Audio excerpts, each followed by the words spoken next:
नमस्कार सभी को, वेलकम टू ज्ञान सरयू।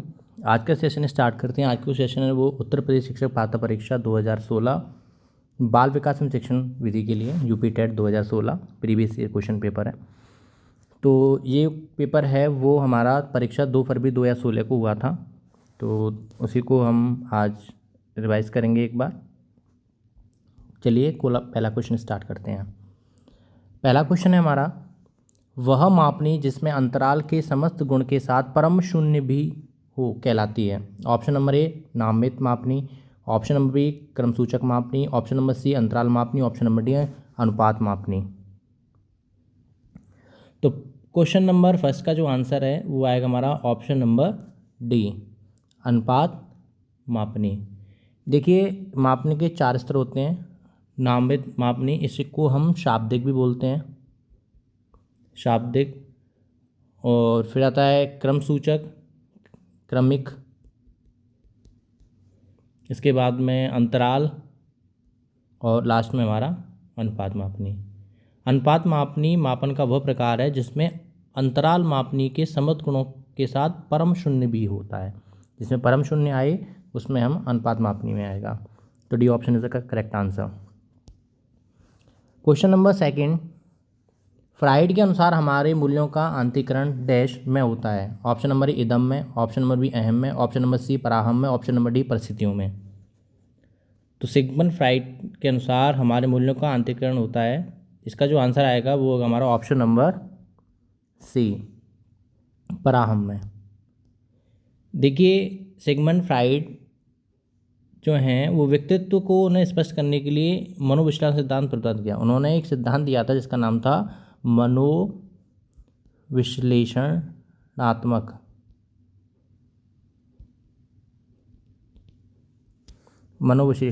सिद्धांत। उसमें व्यक्तित्व के मनोविश्लेषण सिद्धांत को 2 संप्रदाय में बांटा। एक था चेतन, अचेतन और अचेतन। इदम, अहम और पराहम माने जाते हैं। फ्राइड के व्यक्तित्व संरचना में इदम, अहम और पराहम इन तीनों तत्वों का विशेष महत्व देते हैं। तो इसका जो आंसर आएगा वो हमारा ऑप्शन नंबर सी होगा, पराहम। इड, ईगो और superego. Question number third, व्यवहारवादी ने कहा है कि मुझे नवजात शिशु दे दो, मैं उसे डॉक्टर, वकील कर जो चाहूँ बना सकता हूँ। ऑप्शन नंबर ए फ्रीमैन ने, ऑप्शन नंबर बी न्यूमैन ने, ऑप्शन नंबर सी वॉटसन ने, ऑप्शन नंबर डी होल्जिंगर ने। तो व्यवहारवादी कौन है? देखिए, व्यवहारवादी में जिसने कहा है कि मुझे कोई भी नवजात शिशु दे, मुझसे डॉक्टर, वकील, चोर, डाकू जो चाहूँ बना सकता हूँ। तो ये कहा है हमारे ऑप्शन नंबर सी वॉटसन ने। देखिए, जो वॉटसन थे वो अमेरिका के रहने वाले थे, अमेरिका के साइकोलॉजिस्ट थे, मनोवैज्ञानिक थे। वॉटसन व्यवहारवादी मनोविज्ञान में अग्रणी थे और वॉटसन ने मनोविज्ञान के क्षेत्र में व्यवहारवाद को स्थापित किया था।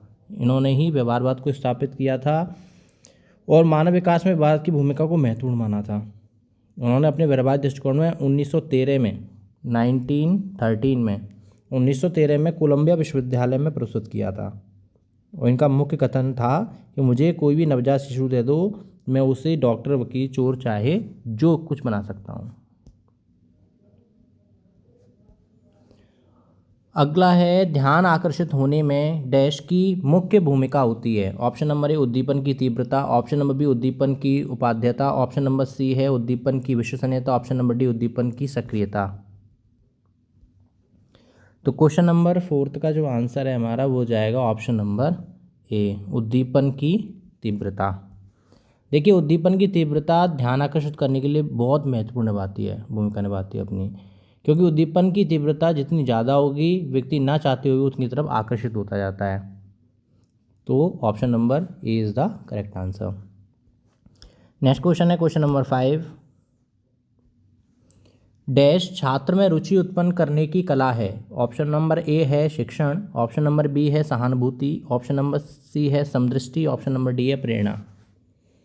तो छात्र में रुचि उत्पन्न करने की कला क्या है? वो है हमारा ऑप्शन नंबर डी प्रेरणा, मोटिवेशन। देखिए, प्रेरणा पाकर बच्चे पढ़ाई में रुचि लेने लगते हैं, जिससे ज्ञानार्जन की जो गति होती है वो बहुत तेज़ हो जाती है। इसी संदर्भ में जो हमारे साइकोलॉजिस्ट थे थॉमसन ने ये लिखा था कि प्रेरणा छात्र में रुचि उत्पन्न करने की कला है। तो ये जो कथन है वो थॉमसन का है। अगर ये पूछ ले कि किसका कथन है तो थॉमसन का कथन है। क्वेश्चन नंबर 5 का option number D is the correct answer. Next question है क्वेश्चन नंबर 6। फ्राइड के अनुसार ऑप्शन नंबर ए ग्रहण किया या सीखे हुए तत्वों को धारण करने और पुनः स्मरण करने की सफलता को विस्मरण कहते हैं। ऑप्शन नंबर बी है विस्मरण का अर्थ है किसी समय प्रयत्न करने पर भी किसी पूर्व अनुभव का स्मरण करने या पहले सीखी हुई किसी कार्य को करने की असफलता। ऑप्शन नंबर सी है विस्मरण वह प्रवृत्ति है जिसके द्वारा दुखद अनुभवों को स्मृति से अलग कर दिया जाता है। ऑप्शन नंबर डी उपयुक्त में से कोई नहीं। तो क्वेश्चन नंबर 6 का जो आंसर है हमारा वो हो जाएगा हमारा ऑप्शन नंबर सी। विस्मरण वह प्रवृत्ति है जिसके द्वारा दुखद अनुभवों को स्मृति से अलग कर दिया जाता है। देखिए विस्मरण क्या होता है? विस्मरण होता है भूलना। तो भूलना क्या है? वह एक प्रवृत्ति है जिसके द्वारा जो दुखद अनुभव है, आपकी जो दुर्घटनाएं घट जाती है तो उसको भुलाने के लिए विस्मृति का प्रयोग करते हैं, विस्मरण का प्रयोग करते हैं। स्मृति से अलग कर दिया जाता है, आपकी जो स्मृति है, मेमोरी है, उससे हम अलग कर देते हैं। देखिए ये बताया था हमारे सिगमंड फ्राइड ने। और सिगमंड फ्राइड जो हैं मनोवैज्ञानिक साइकोलॉजिस्ट, वो है हमारे ऑस्ट्रेलिया के। ये तंत्र का तंत्र विशेषज्ञ थे पहले, फिर ये मनोविश्लेषणात्मक चिकित्सा के क्षेत्र में इनको साइकोलॉजिस्ट के फादर कहा जाता है।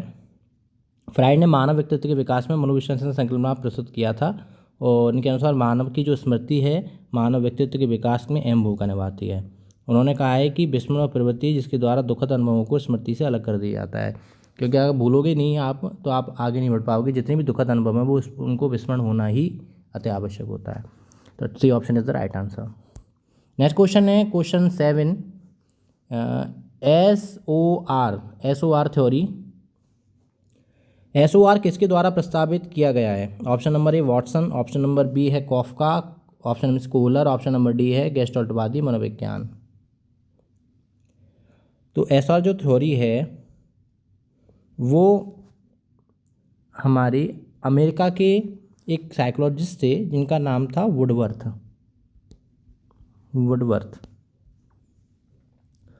द्वारा प्रस्तावित किया गया था। यह संकल्पना अधिगम के क्षेत्र में उद्दीपन अनुक्रिया दिए गए विकल्प में से कोई भी सही नहीं है। इनमें ना वॉटसन ने दिया, ना कोफका ने दिया, ना कोहलर ने दिया, ना डी दिया। ये क्वेश्चन आपके पहले 2016 में आ चुका है, इस पर आपको एक बोनस अंक मिला होगा।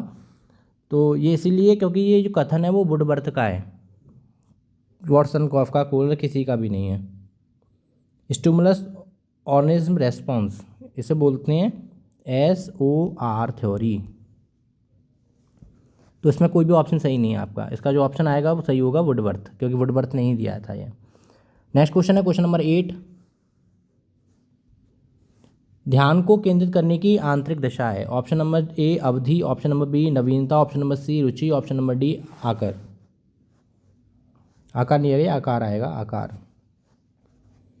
तो क्वेश्चन नंबर 8 का जो आंसर है वो क्या हो जाएगा हमारा? 8 का जो आंसर हो जाएगा वो हो जाएगा ऑप्शन नंबर सी रुचि। देखिए ध्यान को केंद्र करने की आंतरिक दशा रुचि होती है। अगर आपका किसी में इंटरेस्ट है, किसी में आपकी रुचि है, तो आपका ध्यान उसकी ओर आज चला जाएगा अपने आप ऑटोमेटिक। और व्यक्ति की जिस कार्य में रुचि नहीं होती वो उस कार्य करता नहीं है, वो अपना ध्यान नहीं लगाता। तो जिससे उसे आनंद की अनुभूति होती है वही क्या है? रुचि। जिसमें आपकी रुचि है वही आपके ध्यान को केंद्रित करता है। तो C option is the right answer. Next question है क्वेश्चन नंबर 9। क्वेश्चन नंबर 9 है हमारा, एक परिस्थिति में अर्जित ज्ञान का दूसरी परिस्थिति में उपयोग कहलाता है। ऑप्शन नंबर ए सीखने की विधियां, ऑप्शन नंबर बी सीखने का स्थानांतरण, ऑप्शन नंबर सी सीखने में पठार, ऑप्शन नंबर डी सीखने में रुचि। तो एक परिस्थिति में आपने कोई ज्ञान अर्जित कर लिया, वो दूसरी परिस्थिति में आपको लाभ पहुंचा रहा है, उसका उपयोग हो रहा है, तो वो कहलाएगा ऑप्शन नंबर बी सीखने में स्थानांतरण। देखिए एक परिस्थिति में अर्जित ज्ञान दूसरी परिस्थिति में उस ज्ञान का उपयोग को सीखने को स्थानांतरण कहते हैं, ट्रांसफर ऑफ लर्निंग।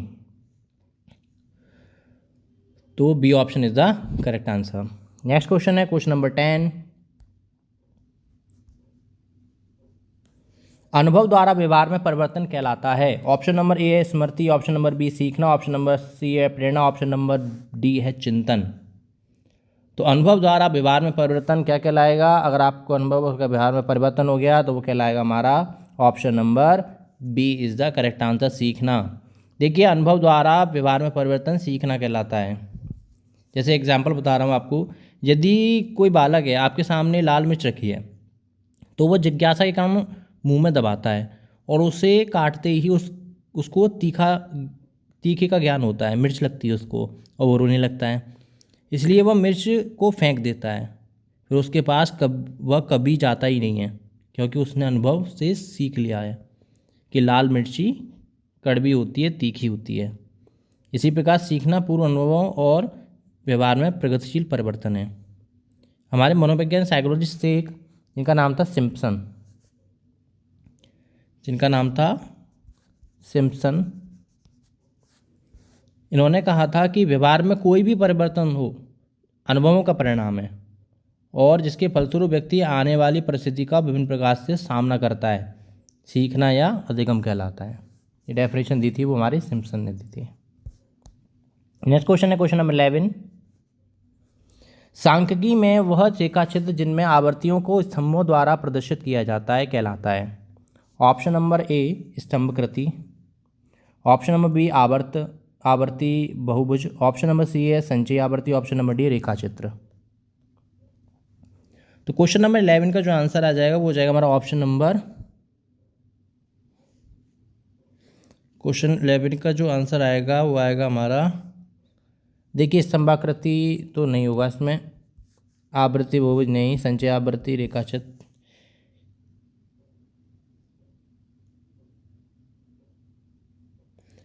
इसका आंसर यही आएगा। इसका क्वेश्चन नंबर का जो आंसर है वो स्तंभाकृति ही आएगा, यही लगाइएगा आप लोग। सांख्यिकी में रेखाचित्र में आवर्तियों को स्तंभों द्वारा प्रदर्शित करती है तो वो स्तंभकृति ही कहलाएगी। ये option is the right answer. Next question है क्वेश्चन नंबर 12। विकास की किस अवस्था में बुद्धि का अधिकतम विकास होता है? ऑप्शन नंबर ए बाल्यावस्था में, ऑप्शन नंबर बी शैशवावस्था में, ऑप्शन नंबर सी किशोरावस्था में, ऑप्शन नंबर डी प्रौढ़ावस्था में। तो बाल विकास किस अवस्था में बुद्धि का अधिकतम विकास हो जाता है? तो क्वेश्चन नंबर 12 का जो आंसर आएगा वो आएगा हमारा ऑप्शन नंबर सी किशोरावस्था में।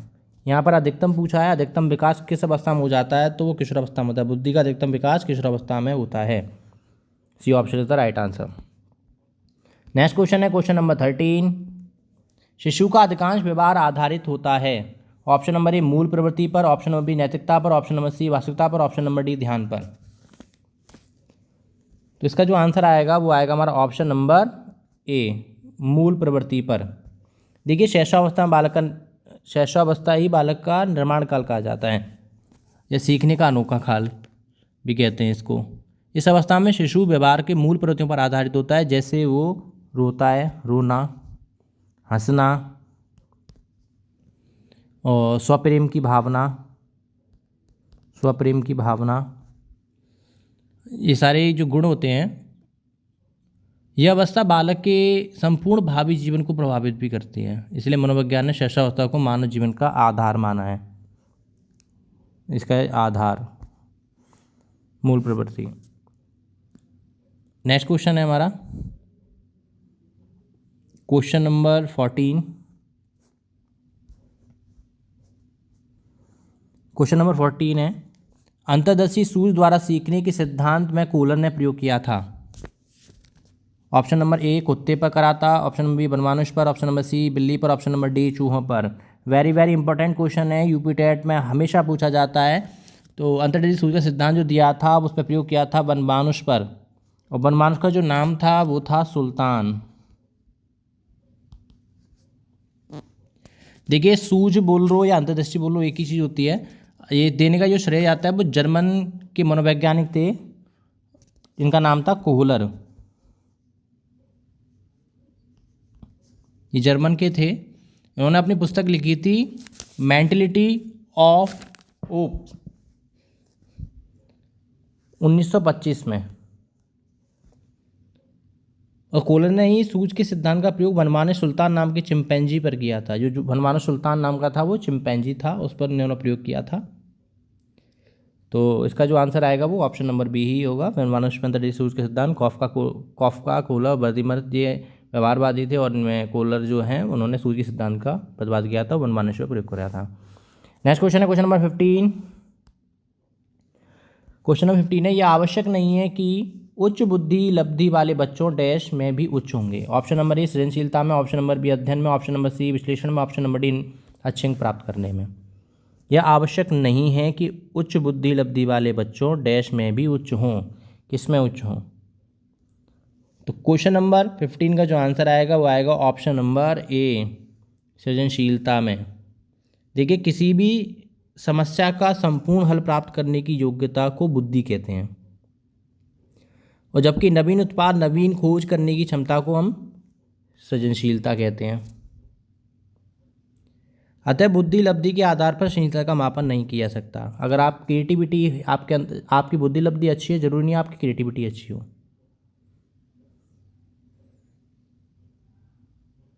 यहाँ पर सृजन नहीं सृजनशीलता आएगी, सृजनशीलता। तो A option is the correct answer. Next question है क्वेश्चन नंबर 16। अधिगम में डैश ने प्रभाव का नियम दिया। ऑप्शन नंबर ए पावलव ने, ऑप्शन नंबर बी स्किनर ने, ऑप्शन नंबर सी वॉटसन ने, ऑप्शन नंबर डी थॉर्नडाइक ने।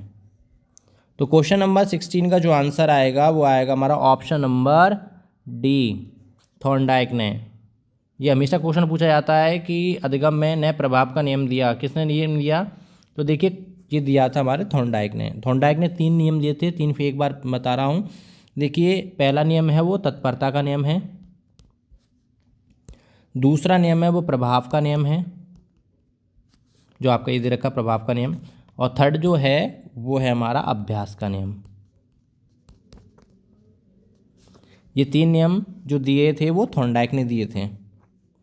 नेक्स्ट क्वेश्चन है क्वेश्चन नंबर 17।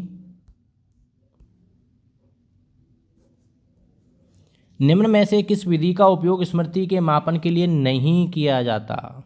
नहीं पूछा गया है। ऑप्शन नंबर ए प्रत्याहार विधि, ऑप्शन नंबर बी तार्किक विधि, ऑप्शन नंबर सी पहचान विधि, ऑप्शन नंबर डी है पुनः सीखना विधि। तो क्वेश्चन नंबर 17 का जो आंसर आएगा वो आएगा ऑप्शन नंबर बी तार्किक विधि। देखिए, स्मृति व योग्यता जो पूर्व अनुभवों और अधिगम से सीखी गई बातों को संचित करने और उसका कालांतर में उसका चेतन में जगत में प्रयोग करने से संबंधित होता है। देखिए, और प्रत्याहन विधि जो है, प्रत्याहार विधि कह लो, पहचान विधि कह लो, और पुनःस्मरण विधि, ये सभी जो हैं वो हमारी मेमोरी से संबंधित होती है, हमारी स्मृति से संबंधित होती है। और इसका जो तार्किक विधि बौद्धिक क्षमता से संबंधित होती है। तार्किक विधि है वो हमारी बौद्धिक क्षमता से होगी। तो नहीं पूछा था, इसमें नहीं किया जाता था वो तार्किक विधि। नेक्स्ट क्वेश्चन है क्वेश्चन नंबर 18। प्रासंगिक अंतर्गत परीक्षण टीएटी परीक्षण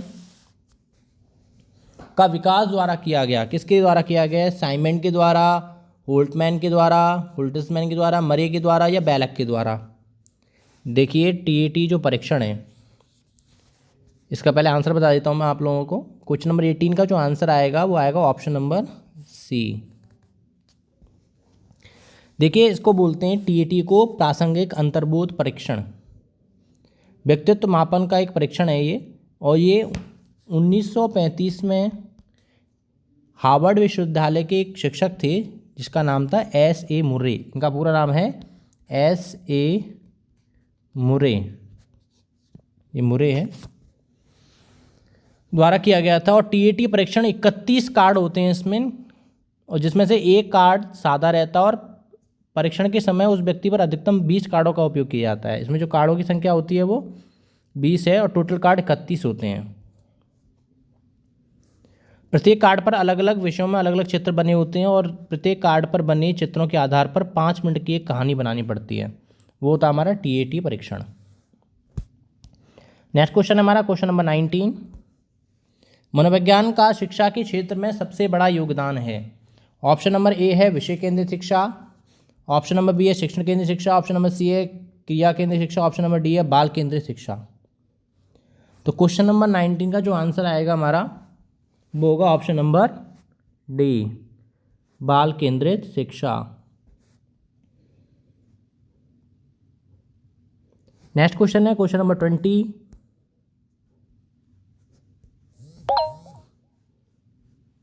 निम्नलिखित में से कौन सा वृद्धि और विकास के सिद्धांतों से संबंधित नहीं है? ऑप्शन नंबर ए निरंतरता का सिद्धांत, ऑप्शन नंबर बी वर्गीकरण सिद्धांत, ऑप्शन नंबर सी सोने के सिद्धांत, ऑप्शन नंबर डी वैयक्तिकता का सिद्धांत। तो कौन सा संबंधित नहीं है, नहीं पूछा गया इसमें, तो इसमें आएगा option number B is the correct answer, वर्गीकरण का सिद्धांत। देखिए सिद्धांत मैं आपको बता देता हूँ एक बार। पहला जो सिद्धांत है वो निरंतर का सिद्धांत, दूसरा वो है समन्वय का सिद्धांत, तीसरा है वैयक्तिकता का सिद्धांत, चौथा है वंशानुक्रम का सिद्धांत, वंशानुक्रम वातावरण, और फोर्थ है हमारा विकास का क्रम सिद्धांत। ये वर्गीकरण के सिद्धांत, और जो वर्गीकरण वाला है वो सिद्धांत नहीं है, इसने नहीं ही पूछा था। तो 20 का आंसर आएगा option number B. Next question है क्वेश्चन नंबर 21। कक्षा शिक्षण में पाठ प्रस्तावना सोपान सीखने के किस नियम पर आधारित है? जो पाठ प्रस्तावना सोपान होता है वो किससे संबंधित है? ऑप्शन नंबर ए प्रभाव का नियम, ऑप्शन नंबर बी सादृश्य का नियम, ऑप्शन नंबर सी तत्परता का नियम, ऑप्शन नंबर डी साहचर्य का सिद्धांत।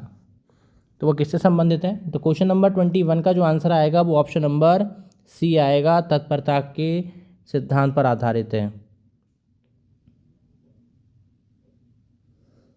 नेक्स्ट क्वेश्चन है क्वेश्चन नंबर 22। संप्रत्यय निर्माण का प्रथम सोपान है? ऑप्शन नंबर ए है सामान्यीकरण, ऑप्शन नंबर बी है विविधीकरण, ऑप्शन नंबर सी है प्रत्यक्षीकरण, ऑप्शन नंबर डी है पृथक्करण। तो प्रश्न संख्या 22 का जो आंसर है वो आएगा ऑप्शन नंबर सी, प्रत्यक्षीकरण। देखिए संप्रत्यय संकलन निर्माण के सोपान बता रहा हूँ मैं आप लोगों को। पहला सोपान आएगा हमारा, सबसे पहला सोपान आएगा यही प्रत्यक्षीकरण,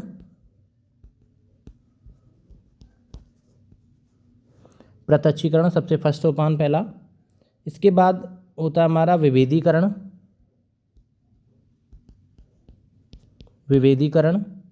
सेकंड। नेक्स्ट स्टेप आएगा हमारा पृथक्करण, और फोर्थ स्टेप आएगा हमारा लास्ट का जो है वो है हमारा सामान्यीकरण।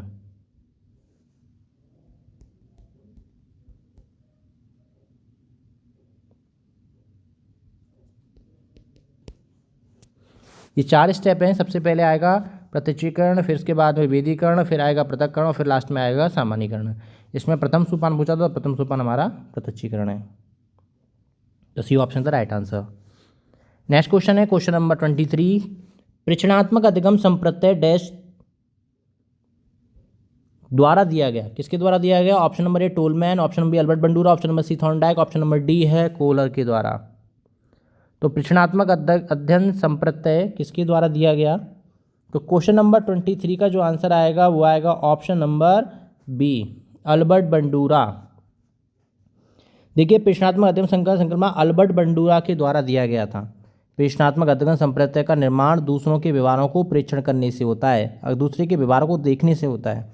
अगर आप किसी व्यवहार को देख रहे हो, उसका ऐसे आप अनुकरण कर रहे हो, तो वही हमारा कहलाएगा परीक्षणात्मक अधिगम। देखिए बंडूरा ने कई अध्ययन करे थे। परीक्षणात्मक अधिगम विस्तृत खोजबीन थी उनकी सबसे। इसके अधिगम में जो व्यक्ति सामाजिक व्यवहारों को सीखता है, इसलिए इसे कभी कभी सामाजिक अधिगम भी कहा जाता है। हमारे सामने ऐसी अनेक सामाजिक स्थितियां आती हैं जिनमें हम यह ज्ञात नहीं कर पाते कि हमें कैसा व्यवहार करना चाहिए। ऐसी परिस्थिति में ही दूसरे व्यक्तियों के व्यवहारों को परीक्षण करते हैं, उनको देखते हैं, उनकी तरह हम व्यवहार करते हैं। तो छोटा बच्चा परीक्षणात्मक अध्ययन के माध्यम से ज़्यादा सीखता है। देखिए इन्होंने अल्बर्ट बंडूरा ने एक प्रयोग किया था डॉल के ऊपर, बेबी डॉल थी, तो उसको ऐसे ही फिल्म में दिखाया गया। एक व्यक्ति ने उसके ऊपर आक्रामक व्यवहार किया, एक ने अच्छा व्यवहार किया। तो फिल्म को एक बच्चे ने देखा तो वो भी अपने डॉल के साथ वैसा ही व्यवहार करने लग गया। तो अल्बर्ट बंडूरा ये कहना चाहते थे कि प्रेक्षणात्मक अधिगम वो दूसरों के व्यवहार को हम देख करके जो सीखते हैं वही प्रेक्षणात्मक अधिगम कहलाएगा। तो अल्बर्ट बंडूरा की सबसे अच्छी खोजबीन थी। नेक्स्ट क्वेश्चन है क्वेश्चन नंबर 24। उदाहरण, निरीक्षण, विश्लेषण, वर्गीकरण, नियमनीकरण निम्नलिखित में से किस विधि के सोपान हैं? ऑप्शन नंबर ए निगमन विधि, ऑप्शन नंबर बी आगमन विधि, ऑप्शन नंबर सी अंतर्दर्शन, ऑप्शन नंबर डी है बहिर्दर्शन। तो ये सभी वो सोपान हैं, स्टेप हैं, ये किस विधि के स्टेप्स हैं? तो ये जो विधि के सोपान जो हैं वो हैं हमारा ऑप्शन नंबर बी आगमन विधि के। देखिए, उदाहरण, निरीक्षण, विश्लेषण, वर्गीकरण और नियमीकरण, ये सभी जो आगमन विधि के अंतर्गत आता है। शिक्षण की आगमन विधि में शिक्षक अनेक विशिष्ट उदाहरणों पर सामान्यीकरण करने का प्रयास करता है। आगमन आग से समझ जाइएगा, उदाहरण सबसे पहले उदाहरण ही आएगा, फिर निरीक्षण करना, फिर विश्लेषण करना, उसका फिर वर्गीकरण, फिर नियमीकरण। ये सभी स्टेप जो हैं सबसे पहले उदाहरण आ गया तो आगमन विधि, और नियम आ जाए तो निगमन विधि के द्वारा। नेक्स्ट क्वेश्चन है क्वेश्चन नंबर 25। अवधान के आंतरिक अथवा व्यक्तिनिष्ठ निर्धारक हैं। ऑप्शन नंबर ए है रुचि, लक्ष्य, आवृत्ति, ऑप्शन नंबर बी है उद्दीपक, वस्तु, प्रविधि, ऑप्शन नंबर सी है प्रकाश, ध्वनि, गंध, ऑप्शन नंबर डी है पुरस्कार, दंड, प्रोत्साहन। तो क्वेश्चन नंबर 25 का जो आंसर आएगा हमारा वो आएगा ऑप्शन नंबर ए। देखिए, अवधान के आंतरिक निर्धारक हैं सबसे पहले अभिरुचि, रुचि, अभिरुचि कह लो, रुचि कह लो, एक ही है। फिर लक्ष्य, आवृत्ति, आदत, जिज्ञासा, आवश्यकता, प्रशिक्षण, अर्थ, लास्ट में अर्थ आता है। तो ये option is the right answer. Next question है क्वेश्चन नंबर 26। बाल मनोविज्ञान का क्षेत्र है। ऑप्शन नंबर ए केवल शैशवावस्था की अवस्थाओं का अध्ययन, ऑप्शन नंबर बी केवल गर्भावस्था की विशेषताओं का अध्ययन, ऑप्शन नंबर सी केवल बाल्यावस्था की विशेषताओं का अध्ययन, ऑप्शन नंबर डी गर्भावस्था से किशोरावस्था की विशेषताओं का अध्ययन। तो क्वेश्चन नंबर 26 का जो आंसर आएगा वो आएगा हमारा ऑप्शन नंबर डी गर्भावस्था से किशोरावस्था की विशेषताओं का अध्ययन। देखिए, बाल मनोविज्ञान के अंतर्गत गर्भावस्था से किशोरावस्था की जो विशेषताओं का अध्ययन करते हैं उसमें ही किया जाता है। बाल मनोविज्ञान में मानव व्यवहार का अध्ययन किया जाता है। उसी प्रकार बाल मनोविज्ञान के अंतर्गत बालक के व्यवहार का अध्ययन किए जाते हैं, विश्लेषण करते हैं उसको, और अलग अलग अवस्थाओं के बालक के विकास को सकारात्मक दिशा देने का भी प्रयास किया जाता है। तो D option is the right answer. Question number 27। वह अवस्था जो कि माता के 21वें गुणसूत्र जोड़े में अलग न हो पाने के कारण होती है। देखिए, हमारे जो गुणसूत्रों की संख्या होती है वो 21 के जोड़े होते हैं, और 21वें गुणसूत्र में जो जोड़ा है वो अलग ना होने पाना क्या कहलाता है? तो वो डाउन सिंड्रोम कहलाता है। Option number B Klinefelter syndrome, option number C Turner syndrome, option number D Wilson syndrome. तो क्वेश्चन नंबर 27 का जो आंसर आएगा वो आएगा option number A Down syndrome कहा जाता है। देखिए, डाउन सिंड्रोम जो है वो एक आनुवंशिक क्रोमोसोम जनित विकार होता है, डिजीज़ होती है।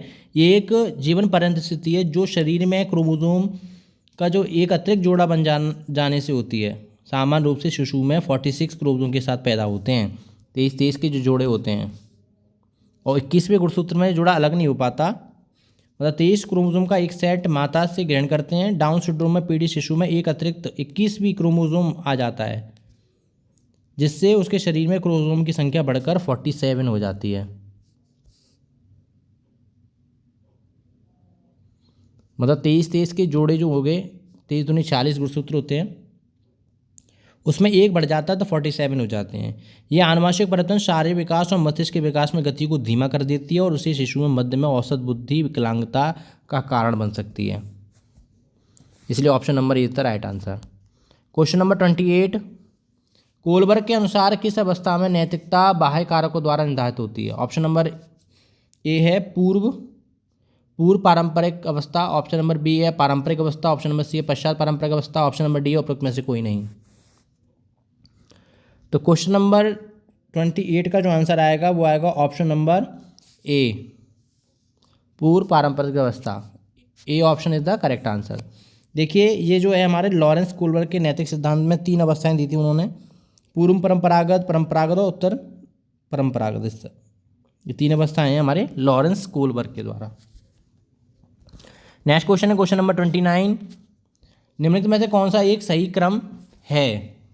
ऑप्शन नंबर ए अंडाणु शुक्राणु ब्लास्टोसिस्ट युग्मनज, ऑप्शन नंबर बी ब्लास्टोसिस्ट अंडाणु शुक्राणु युग्मनज, ऑप्शन नंबर सी है ब्लास्टोसिस्ट युग्मनज अंडाणु शुक्राणु, ऑप्शन डी अंडाणु शुक्राणु युग्मनज और ब्लास्टोसिस्ट। तो क्वेश्चन नंबर 29 का जो आंसर आएगा वो आएगा हमारा option number D. Option number D is the right answer. सबसे पहले आएगा अंडाणु शुक्राणु युग्मनज और ब्लास्टोसिस्ट। नेक्स्ट क्वेश्चन है क्वेश्चन नंबर 30, अंतर्मुखी, बहुमुखी तथा उभयमुखी व्यक्तित्व का वर्गीकरण द्वारा किया गया। ऑप्शन नंबर ए क्रेस्नर के द्वारा, ऑप्शन नंबर बी युंग के द्वारा, ऑप्शन नंबर सी शेल्डिंग के द्वारा, ऑप्शन नंबर डी स्प्रेंजर के द्वारा।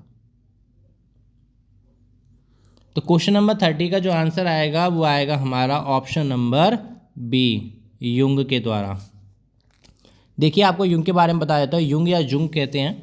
ये जो थे साइकोलॉजिस्ट थे वो थे स्विट्जरलैंड के साइकोलॉजिस्ट थे ये, और मनोवैज्ञानिक थे। इनके गुणों में युंग ने व्यक्तित्व को वर्गीकरण किया था, जो पर्सनैलिटी, और उन्होंने 3 प्रकार बताए थे उसके, और 3 प्रकार मैं आप लोग को बता रहा हूँ। सबसे पहला प्रकार बताया था अंतर्मुखी व्यक्तित्व वाले इंसान, सेकंड बताया था उन्होंने बहिमुखी व्यक्तित्व वाले इंसान,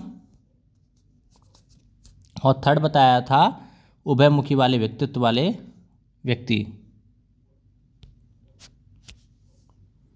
ये 4 जो हैं हमारे वो 3 जो हैं वो व्यक्तित्व निर्माण जो वर्गीकरण किया था वो हमारे युंग ने ही किया था। युंग या जुंग, कहीं पर आपको जुंग लिखा आएगा, कहीं पर आपको युंग देखने को मिलेगा।